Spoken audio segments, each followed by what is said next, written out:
outside Cashel District Court with Sean Meehan, who was previously told that he could be put in jail today in relation to his mobile home here in County Tipperary.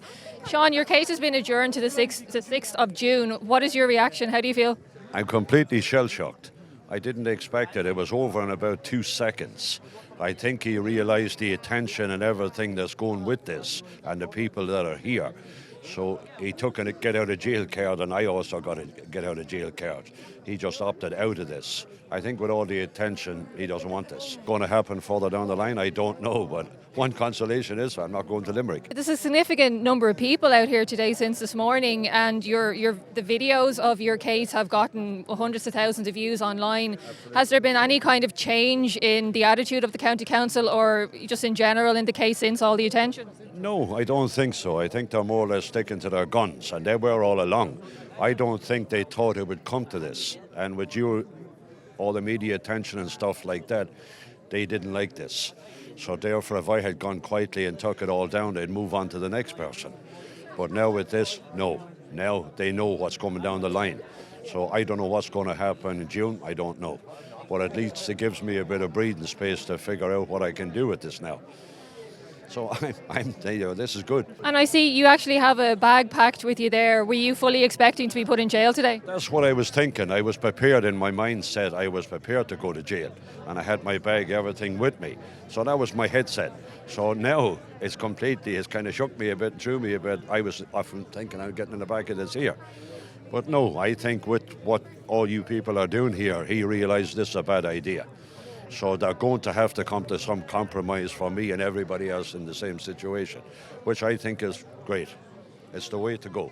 It's the way to go. People power, like this is what it's all about. And I'm glad of it now. Angela, you're a friend of Sean's, and I saw you getting a bit emotional there as you left the court. Can you tell us from your perspective what this has been like? I've seen Sean every day of the week, and the stress is killing him, absolutely killing him. So when we were in there, it was over in 2 seconds flat. I cried because it was a relief. Because if you saw the pressure that man has been under from Tipperary County Council, it's just cruel. It's just cruel. You wouldn't do that to anybody. So hopefully now that we can move forward and Sean could be left alone. That's all he wants, is to be left alone. Do you know what? We are still amazed at the support that Sean, as far as New York, Wales, England, everywhere. It's just been amazing. And it's got Sean through. It's got us all through because we've been working for 5 weeks now, non-stop. As you know, Keith has been amazing. And it's just got him through. We just still don't believe it. People are great. People are great. And they've worked wonders. And we hope it continues. And we hope that they continue to support Sean because we're back here in the 5th of June. So we hope to keep the support up for Sean and hopefully it all goes his way and it helps other people too, because we were talking to an elderly couple last night, and they're living on their nerves because they have their children at the back of them and somebody's reported them and now they're under pressure. It's just all wrong. So hopefully now this will make people stand up and listen, because it's just cruel. Maddie McGrath, you've been following Sean Meehan's case for a while now, and I think it was yourself that kind of brought it to the attention of the media and the government. What's your reaction here today, hearing that his case has been adjourned? My reaction is one of relief, especially for Sean and his family. But look, there are intensive works going on behind the scenes to get a compromise here. Indeed, it was agreed before this morning that this 2-month suspension, but it was all in the hands of the judge today, and thankfully he has seen, Justice O'Shea has seen fit to give that 2-month extension. We wanted 3 get time for a new planning application, but look, it is what it is. But this is actually a national issue because there are thousands of these cases around the country. People are not sleeping at night, worrying and watching this case here.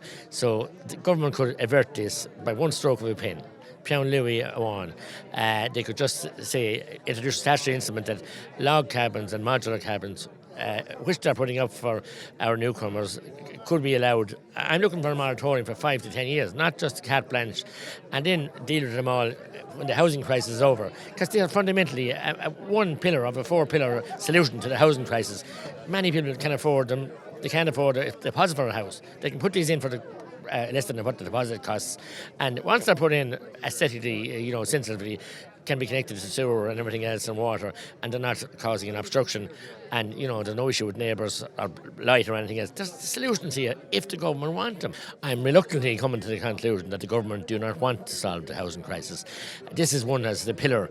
The other problem is we need new rural planning guidelines. They're promised, Fianna Fáil and Fine Gael promised them before the last election and the election before, but the Greens will not allow the new planning guidelines. So every council is waiting and calling out for these, but the Greens don't want any rural housing built or any people housed in the countryside. So the tail is wagging the dog here. Very, very serious. This is going to have to give.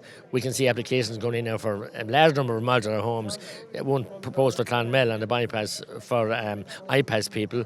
And why can't we allow this? It just makes no sense whatsoever. And the Irish people are growing terribly annoyed here, terribly impatient.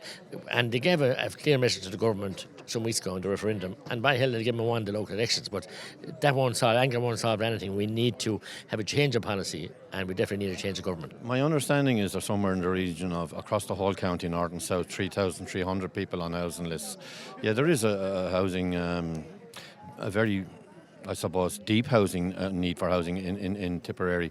But as regards to today's case, I'm very happy with what happened in relation to Sean, that the judge himself appears to, the sentiment now seems to be with the public that, look, sit down, guys, and sort this out, and let's get it sorted. Have you any sense that the council might be willing to make a compromise in this case? Well, yes, one would have to. There is a public appetite, as you can see around here, for common sense to prevail. There's a public appetite as well for a fair deal for everybody across society, whether it's minority groups or anybody else. Everybody has to be treated the same. And the situation that Sean found himself in, and providing himself with emergency accommodation, which was in an emergency situation in his own walk through life, that, in the particular housing crisis that prevails at the moment, it doesn't make sense. It's not common sense to make him homeless in those circumstances. You can just see the whole of Tipperary has come behind him, and a man that provided a roof over his own head, for him to be treated this way is just terrible, and hopefully now, I think it's the 6th of June he's back in, but hopefully there can be progress made, because I think that there's no need for this to have happened, and I think maybe we need to look at planning laws and on mobile cabins and stuff. We're in a housing crisis here in Tipperary, and this is all going on at the same time where there's cabins being fired up all over the country with no planning permission, and here we have born, bred and reared New Inn man, Tipperary man, and just putting a roof over his head, and he gets treated like this.